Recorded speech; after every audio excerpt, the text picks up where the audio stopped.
Yeah, I understand. After my election, I have more flexibility. Okay, I understand. I transmit this information to Vladimir and understand what.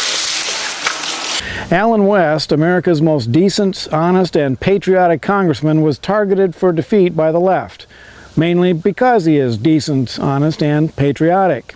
They were so eager that they exposed their dirty tactics when voter turnout in West District was 147% of the eligible voters. Thousands of illegal voters came into West District and cast their illegal votes. I guess the proper term would be undocumented voters.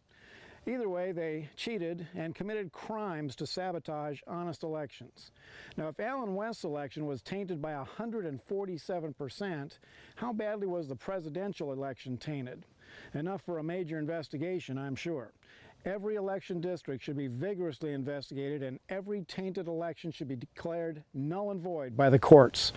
Lying, cheating, and blatant criminal acts are now the standard operating policies of the Democrats. Now, there is nothing more important to American freedom than free and fair elections. We are witnessing government corruption at its worst. The liberal left is the face of evil in America, and it is the duty of every honest American to defeat it. As an old intelligence analyst, Neil, the way I read this, and I could be totally wrong, this is my interpretation, is that the administration was unhappy with Petraeus not playing ball 100% on their party line story. I think he was getting cold feet about testifying under oath on their party line story. And I suspect that these tough Chicago guys knew about this affair for a while, held it in their back pocket till they needed to play the card. He's either going to be one of our witnesses in our case in chief, or we're going to wait until someone else invokes his name or blames him, and then he'll be a rebuttal witness. But there's no way we can get to the bottom of Benghazi without David Petraeus. This administration is engaged, what I believe, in one of the biggest cover-ups we've ever seen in this nation.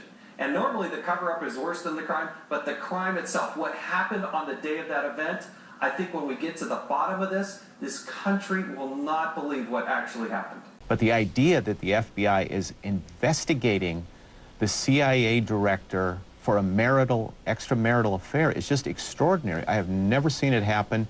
And it smacks of George Orwell, really. That the 5 prior incidents in the year, which aren't intelligence, they're not threats, they're actual attacks on the British ambassador, on our consulate once before, on a number of other things on the United States missions. Now, that to me is sufficient intelligence to make a decision. There's a crude and disgusting video. Past is prologue, Bob Woodward, and you have a document here, a secret White House document that goes back to the grand bargain negotiation. But what it shows is a willingness to cut all kinds of things like TRICARE, which is the sacred health insurance program for the military, for military retirees, to cut Social Security, to cut Medicare. Their entire purpose was to detach our culture from any moral anchors whatsoever. Yes, if Obama gets in there, or if we're able to remove him, our work has just begun. They have taken 100 years to dismantle and destroy this wonderful country. And I think in the best case scenario, it's going to take us probably at least 40 years to bring it back. This battle is not ending in any of our lifetimes, period. Don't even get that mindset in your thing. And remember, the Nazi Party won elections in Germany in 1932 with only 34%. So you can imagine my stunned bewilderment when I read last week in the Financial Times that the Golden Dawn's national support percentage has skyrocketed to an incredible 22%. 22%, folks!